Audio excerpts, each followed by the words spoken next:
So something happened very, very recently, and I want to just talk about it real quick before going into anything. So we're not going to do fan art or anything right now. We're just going to get right into stuff.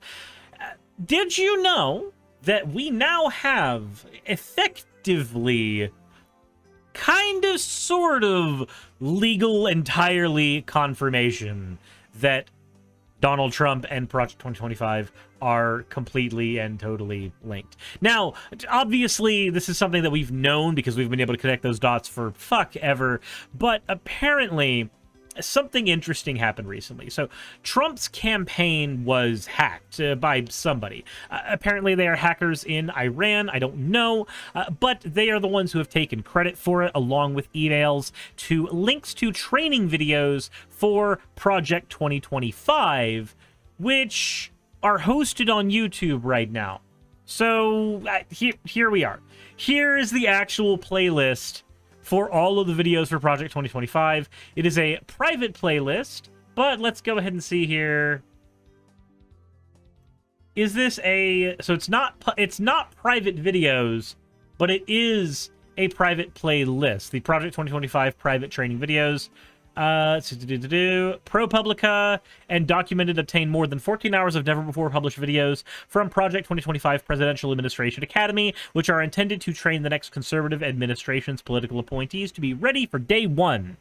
Okay, so all of these were published by ProPublica a couple of days ago. These are public because they were ripped, however legally, from Trump's campaign and put onto the internet. So what we could do is we could go through all of this stuff, but this looks like, let's see here, private training video, conserving America, working with Congress, working with the media, the federal workforce, background checks and security clearances, executive orders, advancing the president's agenda, social media messaging, appointees and policymaking, the federal budget. This is all stuff that we've been reading on in Project 2025. And unfortunately, with the actual Project 2025 itself, we did hit that wall where I'm starting to go past the area where my very, very limited amount of expertise can actually get us anywhere. At this point, it's me just kind of reading the document without any commentary until they get to their random nuggets of freaking out about woke nonsense. Now, the interesting thing about that is that it's not just me that's encountering this strange wall with Project 2025. The language of the project is built such that it's very easy to utilize parts of it for people who need it for their job as presidential appointees, or the people who are going to usurp those who actually have expertise in our local government. But when you actually try reading it yourself, it's a giant wall of text. It is just a shit ton of legalese to get through, and it's not necessarily legalese. It's got more rhetoric than legalese, but it is hard to dig through. This creates a fun paradox for a lot of people who are skeptical of Project 2025. If you can't say that you've read the entire thing, they can then dismiss your point for not having read it in full. Not that they've read it in full, else they would probably be believing whatever point you give them about Project 2025 being a problematic document that talks about problematic shit. This is what happened to me about a year and a half ago when I first talked about the anti-trans part of Project 2025.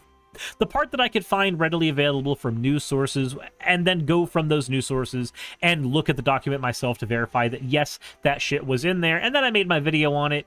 I got a bunch of commentary that was the wrong way to do it. I should have gone through the entirety of the 973 page document, 900 some odd page document, and that would have made my opinion worth listening to. But as I've gone through more and more of the document, it's just reinforced what that opinion was a couple years ago.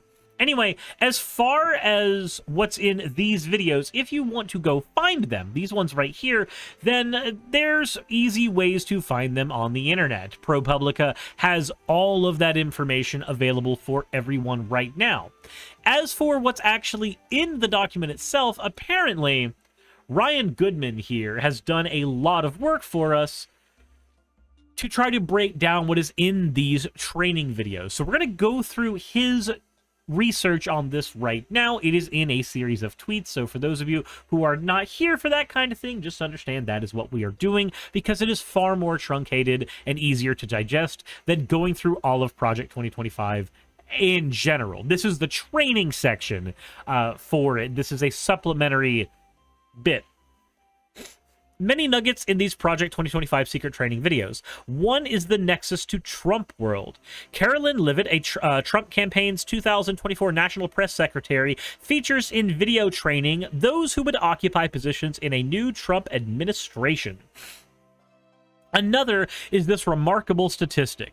A review of the training videos shows that 29 of the 36 speakers have worked for Trump in some capacity on his 2016 and 2017 transition team, in the administration, or in his 2024 re-election campaign. That is 81%. 3. In Project 2025 secret video titled Hidden Meanings, former Trump administration official Bethany Kozma scorns U.S. intelligence agencies' warnings of climate change. Says that climate change is a conspiracy used to limit population growth. And of course, if you guys were listening to the interview with Elon Musk and Donald Trump earlier today that was held live on a Twitter space, that was one of the first things that I heard in that interview. I didn't tune in at the beginning, but as soon as I came in, it was Trump going, and he sounded very slurry. He sounded like his dentures weren't in quite it right. And I'm stealing that language from a friend of mine who made the same observation on Twitter. But he basically was talking to Elon going, it's funny that you said climate change. It's funny that you said global warming, because most of the time they try to say climate change now because it goes up, it goes down, it goes up, it goes down. It doesn't really mean anything. And I don't remember the exact verbiage that he used there, but it was the same kind of climate change is a conspiracy bullshit that we heard before. Now, of course, the reason that we talk about climate change and not global warming is not because it goes up, goes down, goes up, goes down, goes up, goes down. It's because while the global trends are towards warming, what it actually does is negatively affect the climate. It's not just that things are getting warmer, it's that our climate is being affected with more hurricanes. Our polar ice caps are melting, which is affecting sea levels, which also has a negative effect when it comes to anybody who happens to live in coastal areas or in island regions or anything like that. We call it climate change because it is a more accurate term for the phenomenon that is being seen, that is being witnessed across the globe, as opposed to global warming, which only talks about one part of how the climate itself is changing, which is that it is in fact getting hotter. But there is more to it than just getting hotter. Obviously. Falcon Fan comes in to say fake news. Which part of it is fake news? Is it the part where Elon and Trump were having a very public discussion on Twitter, which I could just find if you need me to? Is it the climate change part, which, okay, sure, let's go ahead and say that's fake news. And we just look that up right now and find the evidence of climate change available for anybody to see. You can literally go look it up yourself, if you want to. You can see the way that climate has shifted over time. Scientific evidence for warming of the climate is unequivocal. There's all kinds of stuff here you can see. For examples, the ice sheets themselves are shrinking. The ocean generally tends towards getting warmer. Global temperature trends towards getting warmer. Glaciers themselves are retreating from where their land masses originally began. Snow cover on mountaintops decreasing. Sea levels rising. Of course, all this is measurable. Atlantic Sea itself declining. Extreme events are increasing in frequency. The amount of insects that are actually slowly decreasing as well. In fact, actually, Kyle, a wonderful YouTuber who does a lot of stuff about science, recently did a video on how many insect species are going extinct. If we want to go ahead and talk about this being fake news, then you're going to have to deal with this many references. Just so you know, this is a page that is built for the sole purpose of people like you that want pictures, because y'all need picture books. Y'all need Kyle Hill. Yeah, Kyle Hill's fucking amazing. But y'all need pictures to understand shit. But for those of you who are able to look at those pictures and go, well, I wonder where they got the source for, oh, I don't know, the acid levels in the ocean increasing. Well, then you click on one of these lovely links here. You see this little number 15? You click on it, and then it takes you down right here to a link, and then you go to that link, doi.org, doi.org, science. Did this one get taken down? No, here we go. Sorry, I shouldn't have included the period. That was my mistake. You can actually see the study here on the oceanic sink for the anthropogenic CO2. Now, if you look at this here, you can see an abstract going over what the article is going to go over. There's stuff about checking the access to the article, but if you want the access to the actual information, the correct way to do it is not to pay for the article itself, because that would be dumb. What you do instead is you look for the author of the article, and there are 5 authors here. Bront Tilbrook, Frank Millero, Sung Hyung Ping, Alexander Kozier, and Sueno Ono, which I believe I'm pronouncing incorrectly, but what you do is you find one of these people and you see where their socials are. So let's say Frank J. Miller here from the University of Miami.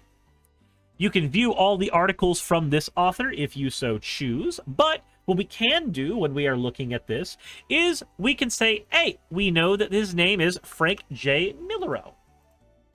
So, so we find his name.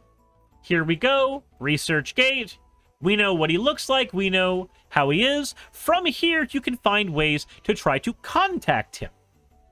So what you can generally do, what most researchers are okay with, is if you would like access to any of their articles, anything that they have published, you can say, hey, I want to look at this research that you've done. Would it be okay if I get a copy of the document? And most people who are involved in scientific research are not in it for the money. Most people who are involved in scientific research are actually in it so that people like you, Falcon, will be able to be more educated and make better decisions with their lives. So they will say, yeah, of course, I would love to provide you a link to my research. Is there anything else that you might need? Any supplementary materials that you could possibly want? Most authors, if they are not asked for brains, will be entirely okay with helping you pursue your own education on this.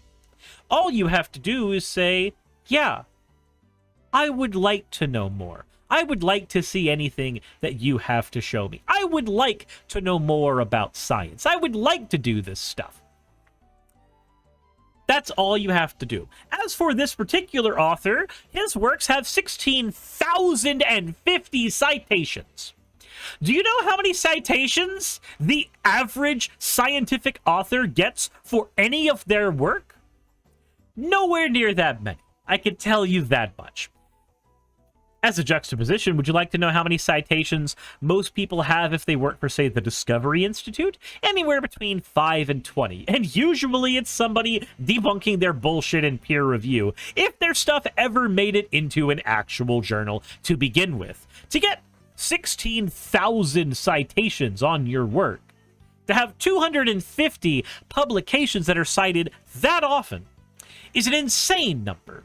It's a number in the scientific community that most people would be salivating over. Do you know why somebody like that has that many citations? Because their work is well regarded. It gets through the peer review process. It tends to do very, very well, Falcon. That's why those people tend to get that many citations. That's why people tend to look at their research and use it as a foundational study for ongoing research. Now, I understand you may not know that, may not understand that, may not have much of an inkling of how that works in the scientific communities, but that's how you actually verify something. You see a claim, you see where the claim was sourced, you go to the source of the claim, and you read through that if it is available. If it is not available, then you go to the author, and you ask them for access to that media. generally they will say yes, because generally they are okay with doing that for, say, their students. So, anyway, back to the actual topic at hand, since we got derailed by literally just yelling fake news while being dumb on the internet. Another Project 2025 training video describes how appointees in a Trump administration should operate to avoid accountability mechanisms and congressional insight. Interesting. Interesting. Let's go ahead and look at that part real quick. It said, if you need to resolve something, if you can do it, it's probably better to walk down the hall, buttonhole a guy, and say, hey, what are we going to do here? Talk through the decision, says Tom Jones, a former Senate investigator who now runs the American Accountability Foundation. Jones adds that it's possible that agency lawyers could cite exemptions in the public record law to prevent the release of certain documents, but appointees are best served, he argues, if they don't put important communications in writing in the first place.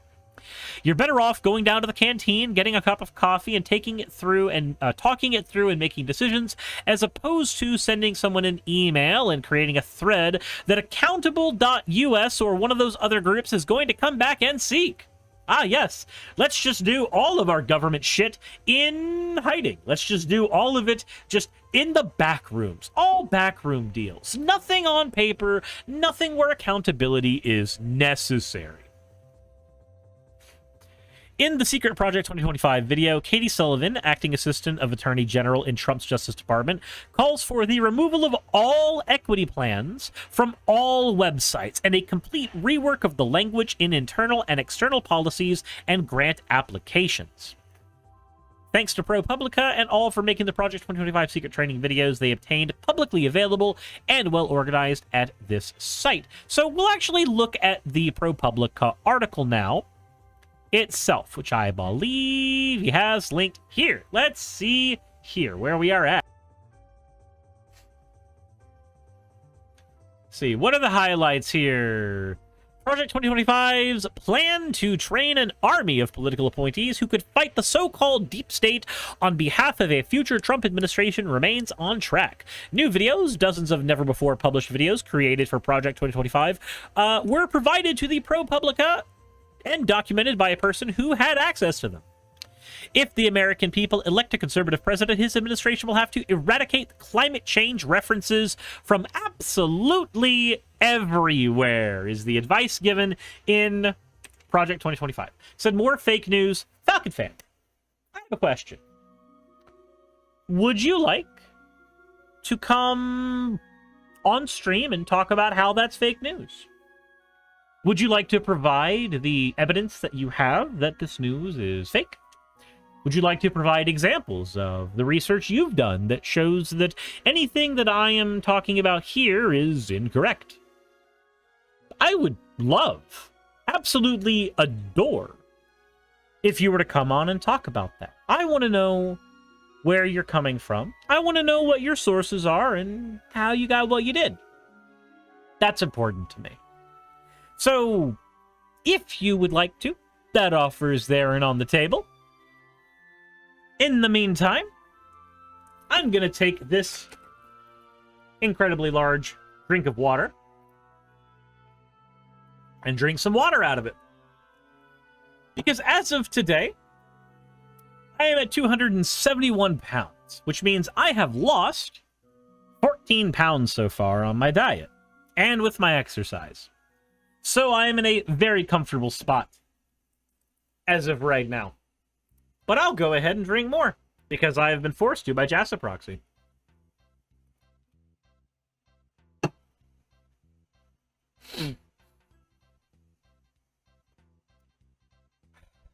As for this, Politico actually broke the story themselves. They have hundreds of pages documenting this, including campaign research on Trump's VP picks, and any problems that any of them could have potentially caused him. A lot of the information that was contained in that hack is technically, probably, very illegal for most news sources to publish, but apparently these training videos were not. So what this does tell us is that officially, the rabbit hole goes way deeper on the Project 2025 Trump links than what we actually are able to see. But you and I, dear viewer, we have enough evidence where we are at right now to come to that conclusion pretty easy. And the ambassador says, GG, sirs, hope you reach a healthy weight. That is what I am trying to do. That is what I am trying to do. I'm hoping to hit a healthier weight. I am hoping to hit a healthier work-life balance. I'm hoping to do better in a lot of various areas. That said, as there has not been a follow-up from Falcon, I think we just continue, since apparently the only thing that they are able to do is yell fake news, and that's it. That's it. So anyway, Project 2025, the controversial playbook and policy agenda for a right-wing presidential administration, has lost its director and faced scathing criticism for both Democrats and former President Donald Trump. But Project 2025's plan to train an army of political appointees who could battle against the so-called deep state government bureaucracy on behalf of a future Trump administration remains on track. One centerpiece of that program is dozens of never-before-published videos created by the Presidential Administration Academy. The vast majority of these videos, 23 in all, were provided to ProPublica and documented by a person who had access to them. The Project 2025 videos coach future appointees on everything from the nuts and bolts of governing to how to outwit bureaucrats. There are strategies for avoiding embarrassing Freedom of Information Act disclosures and ensuring that conservative policies aren't struck down by left-wing judges. Some of the content is routine advice for any incoming political appointee, might be told. Other segments of the training offer guidance on radically changing how the federal government works and what it does, which again is stuff that we have already covered in the first 200 pages of the document that we've already gone over. In one video, Bethany Kozma, a conservative activist and former deputy of chief of staff of the U.S. Agency for International Development in the Trump administration, downplays the seriousness of climate change and says the move to combat it is really a ploy to control people. If the American people elect a conservative president, his administration will have to eradicate climate change references from absolutely everywhere. In the same video, she calls the idea of gender fluidity evil. Another speaker, Katie Sullivan, who was an acting assistant attorney general at the Department of Justice under Trump, takes aim at executive actions by the administration of President Joe Biden that created gender advisor positions throughout the federal government. The goal, Biden wrote in one order, was to advance equal rights and opportunities regardless of gender identity. Oh, okay. So the idea that it's okay to hire somebody in a position of power who happens to be, say, non-binary or, you know, as was once super radical female is bad and evil and wrong and horrible and shit. And apparently Bethany Kozma, we're just going to go ahead and call her this bitch. Because if she were to get what looks like her way in this particular training video, we could just eradicate women from government. And they would all be collectively this bitch. Because it wouldn't matter anymore what positions they used to hold or power they had or opinions they had. Just take their ability to vote away. It's okay. Who cares? Sullivan says that position has to be eradicated, as well as the task forces. The removal of all equity plans from all websites is just proving everything that Ryan said in his post was correct. Trump has tried to distance himself from 2025, falsely saying that he knew nothing about it and had no idea who was behind it. But in fact, he flew on a private jet with Kevin Roberts, president of the Heritage Foundation, which leads Project 2025.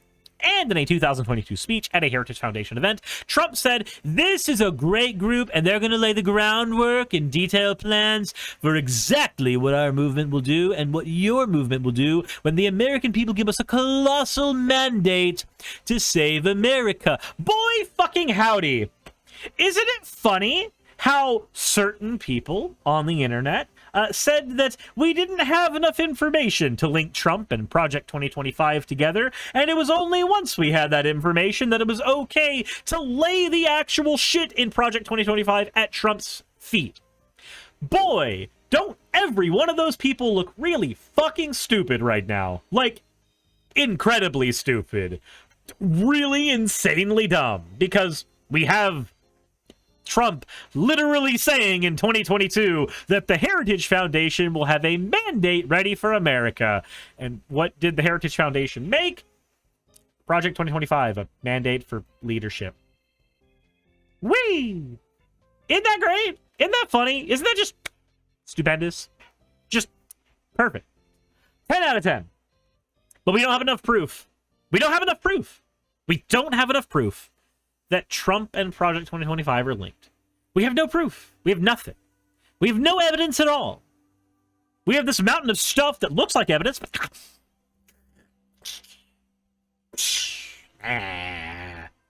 Nah, that's not evidence. Not at all. We're just gonna take another sip.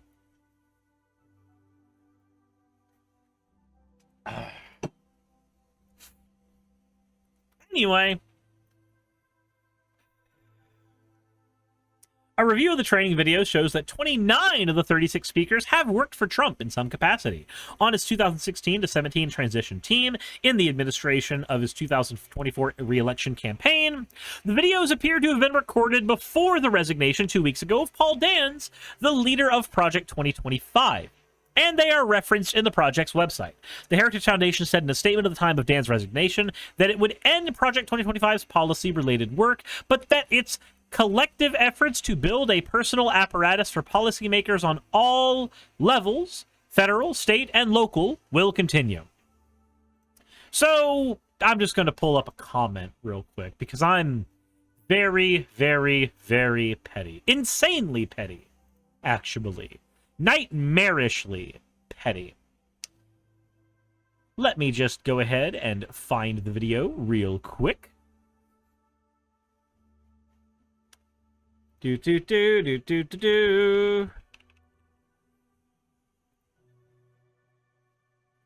we look at the comments on the video.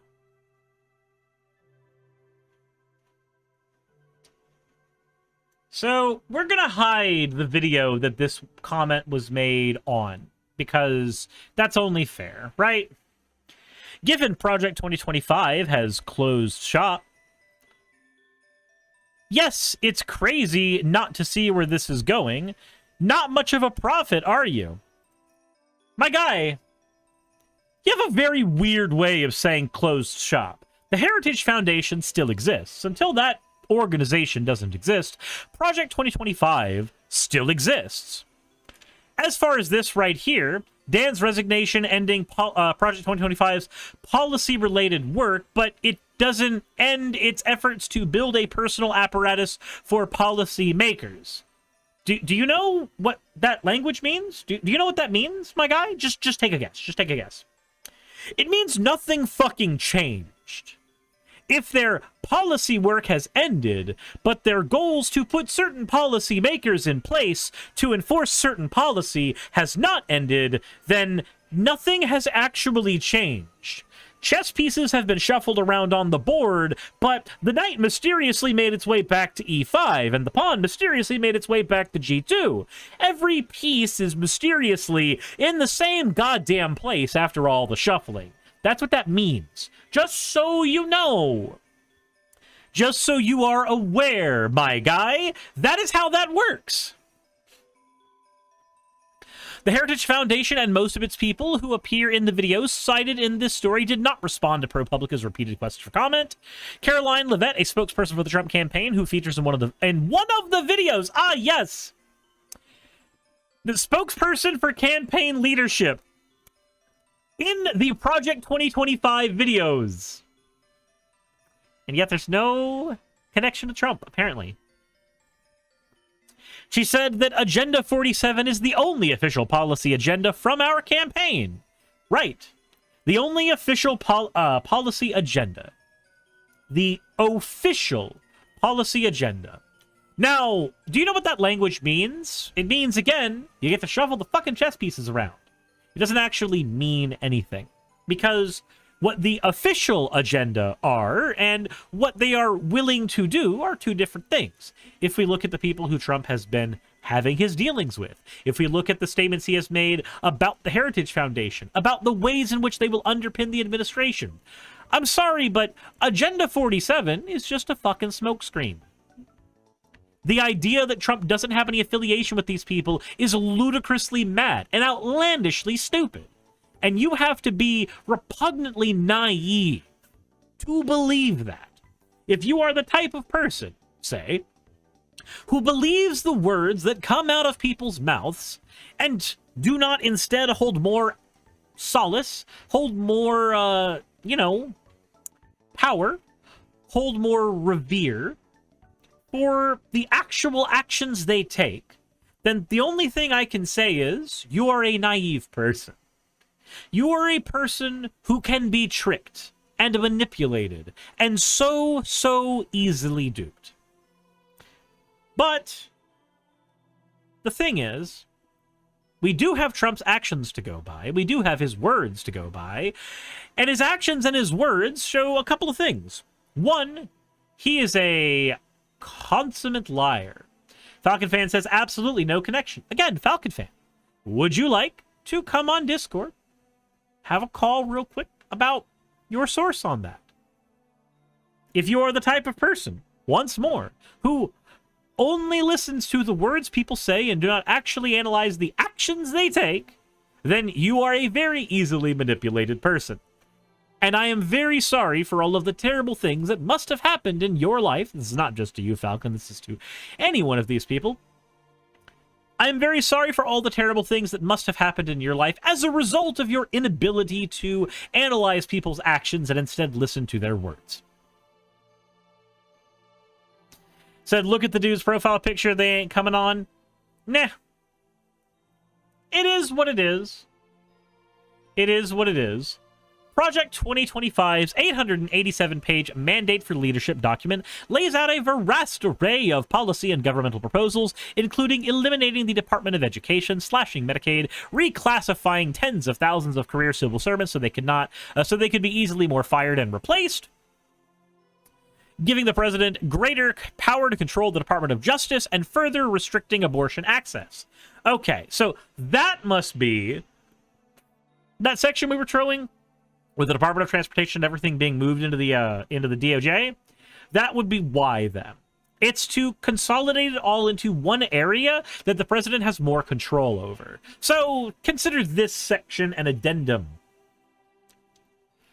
Consider this section an addendum on the previous bits. I forgot to unpause my stream, so we are just going to remember that 47 minutes in is where we are at, and in fact, I'm going to make life super easy for myself.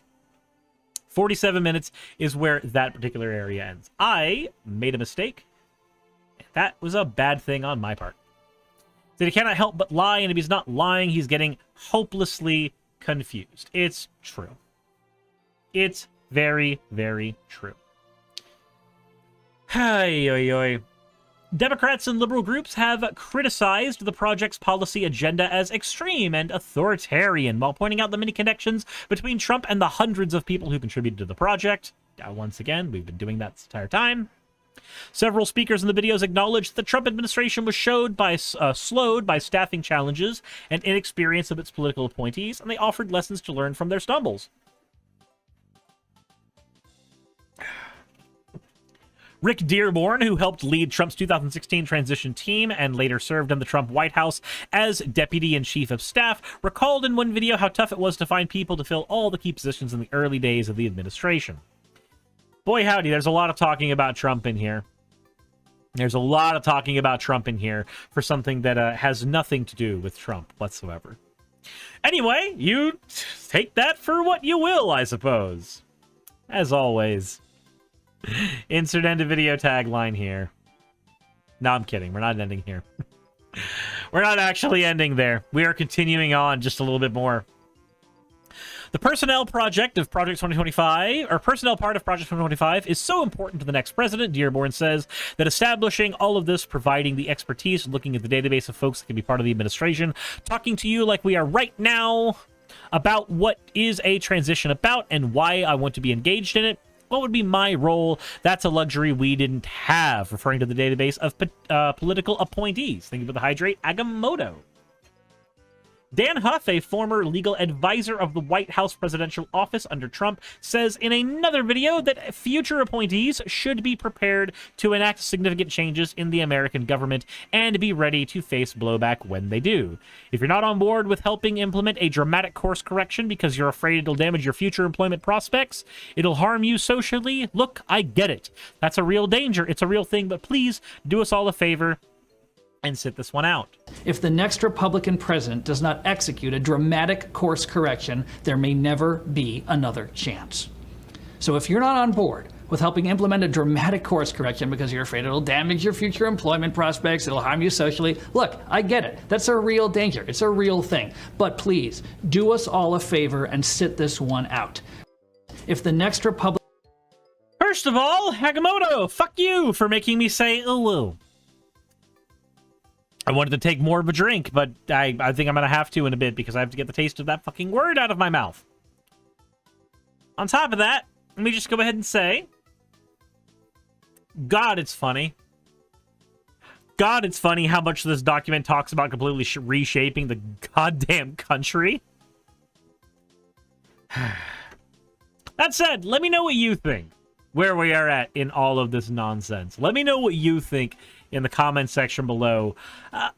What you think of what we've gone over of Project 2025 so far, and this recent development of all of these fun connections. As always, everyone, insert end of video tagline here. Hey, just wanted to give a quick thank you to all of my wonderful patrons who help keep me afloat and help keep this channel going. YouTube and Twitch are wonderful platforms, but at the end of the day, stability is not one of their strong suits. If you want to support my channel, then obviously Patreon is one of the best ways of doing that. Link is in the description. But I do want to personally thank everybody who has contributed to the channel. Those people would be Red Joker, Purple Poundini, Jemshin, Britzkrieg, Jupe the Malignant, Michael, Ravalern, Mabbity Babbity, Astral Frontier, Autumn and Angel, Nixie Chan, Mark Anthony, Victorian Alchemist, I'm not saying the last part of that, and you know that. Arcton Arclacier, Kiratorian, Dren Hadamata, Jordan M, John L, Lord Bleck, Smiling Game Master, and Fireshard. And everyone else who supports my channel and lets me do what I do full time. This is a dream job of mine that I never believed that I would be able to take full time, and with your help, I've been able to do it. So thank you so very much for that. Thank you for watching the video. I hope you all enjoy, and I hope you all are having a wonderful time. I will see you all in the next one, hopefully.